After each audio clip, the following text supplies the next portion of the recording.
Selamat pagi bosku, jumpa kembali bersama saya Cecilia dari Pilar Mas Investindo Sekuritas. Touch your heart, touch your profit.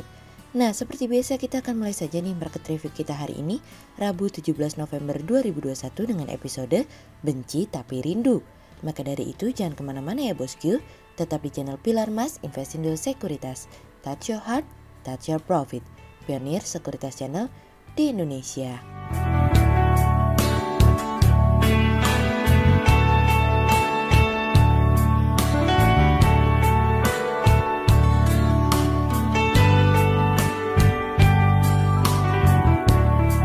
Seperti biasa kita akan mulai dari Global Economics Calendar. Ada berita dari US Retail Sales Advance month on month yang naik dari sebelumnya 0,8% menjadi 1,7%. Kemudian ada dari US Industrial Production month on month yang naik dari sebelumnya minus 1,3% menjadi 1,6%. Kemudian ada dari US Capacity Utilization month on month yang naik dari sebelumnya 75,2% menjadi 76,4%. Kemudian kita beralih ke corporate news. Ada berita dari PT Adisarana Armada Tbk atau ASA yang mengincar kenaikan penjualan mobil bekas hingga 15% di tahun ini dari kontan.go.id. Kemudian ada dari PT Kalbe Farma Tbk atau KLBF yang akan meneruskan rencana pengembangan bisnis digital kesehatan di tahun 2022 mendatang dari kontan.go.id. Kemudian ada dari PT Distribusi Voucher Nusantara Tbk atau DIVA yang mencatat kenaikan pendapatan di 9 bulan pertama sebesar 45,5% year on year dari 2,5 triliun rupiah pada 9M20 menjadi 3,6 triliun rupiah pada 9M21. Hal ini berkat kinerja penjualan produk digital yang kuat serta aksi di segmen layanan keuangan digital dari iqplus.info. Kemudian pada perdagangan hari Selasa tanggal 16 November 2021, IHSG ditutup menguat 35 poin atau 0,53% menjadi 6.651. Sektor basic materials, financials, consumer dan cyclicals, transportation and logistik, infrastruktur, industrial, energi, properties and real estate, healthcare bergerak positif dan mendominasi kenaikan IHSG kali ini. Investor asing di seluruh pasar membukukan penjualan bersih sebesar 348 miliar rupiah. Kemudian kita akan masuk ke market review kita hari ini. Cerita hari ini akan kita awali dari benci tapi rindu. Pada akhirnya kedua pemimpin tertinggi di dunia saling bertemu satu sama lain melalui konferensi virtual. Konferensi video tersebut terjadi kurang lebih hampir 3 jam dengan kedua pemimpin negara membahas banyak hal mulai dari perdagangan, Taiwan hingga hak asasi manusia. Amerika sendiri menjelaskan bahwa tidak ada hasil khusus dari pertemuan tersebut. Bagi Cina sendiri sih setuju untuk melakukan adopsi jalur yang lebih cepat bagi eksekutif Amerika untuk memasuki Cina. Hal ini tentu merupakan sebuah kabar baik yang tentu kita nantikan.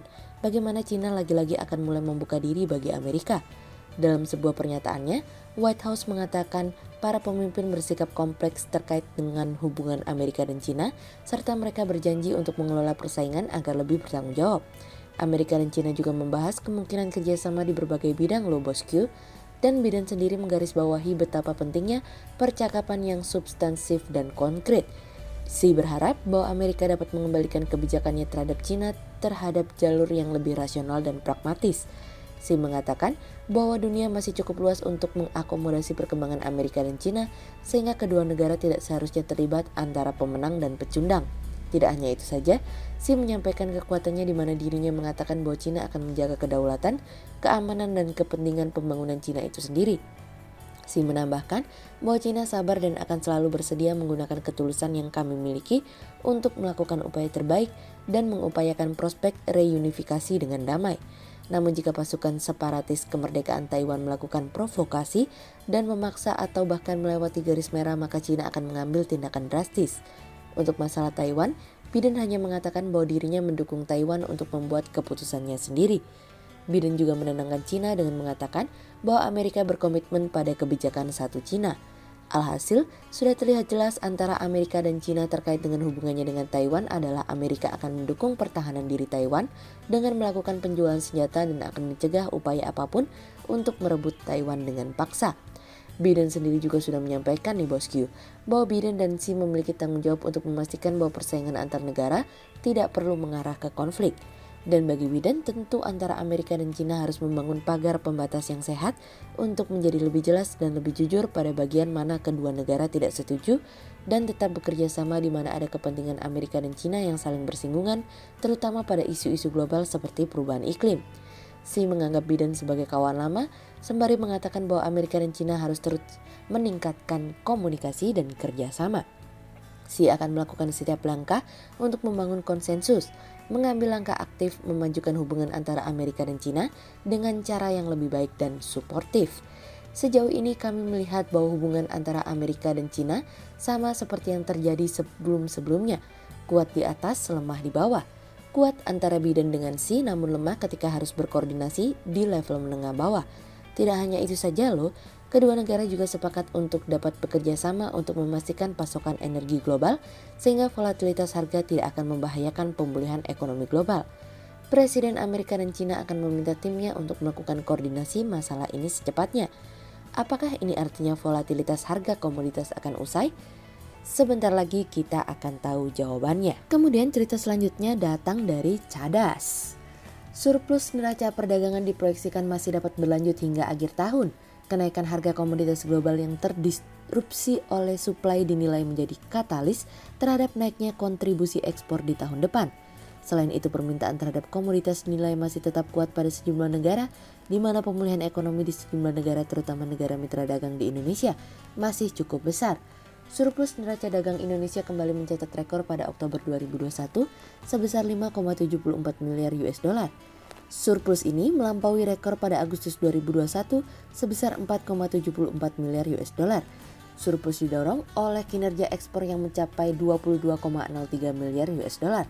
Nilai tersebut tumbuh 6,89% secara bulanan dan 53,35% year on year. Di sisi lain, impor pada periode tersebut tercatat sebesar 16,29 miliar US dollar atau tumbuh 0,36% month on month dan 51,06% year on year. Saat ini Kementerian Keuangan juga tengah menyampaikan dinamika perekonomian global yang dinilai membawa disrupsi supply dan aliran modal. Indonesia dinilai harus mampu terus menjaga tren pemulihan dalam negeri. Pemulihan dari permintaan diharapkan tidak berdampak pada naiknya inflasi yang terlalu cepat. Hal tersebut yang memberikan risiko disrupsi supply ketika perekonomian nasional tumbuh namun masih sejalan dengan kondisi global.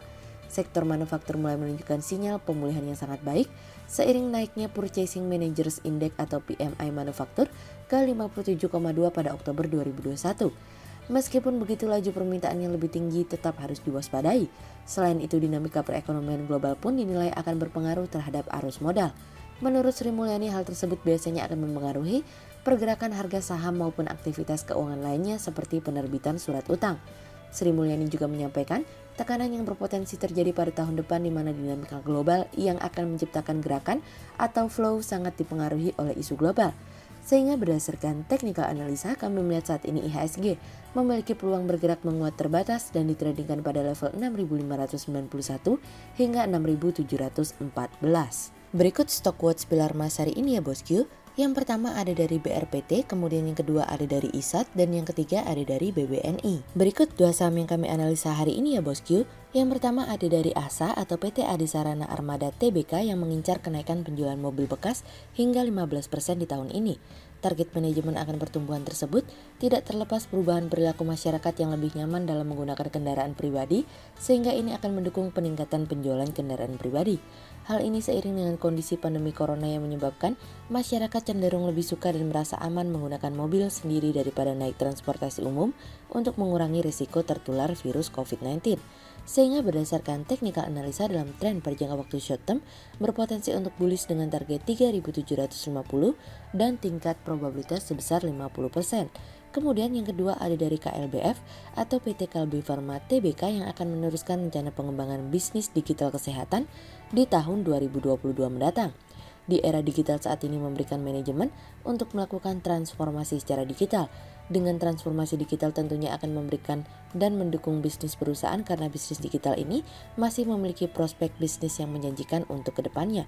Sehingga berdasarkan technical analisa dalam tren pada jangka waktu short term berpotensi untuk bullish dengan target 1650 dan tingkat probabilitas sebesar 64%, sementara dalam jangka waktu long term berpotensi untuk bullish dengan target 1850 dan tingkat probabilitas sebesar 55%. Berikut kami akan menampilkan 40 saham pilihan dari pilar emas.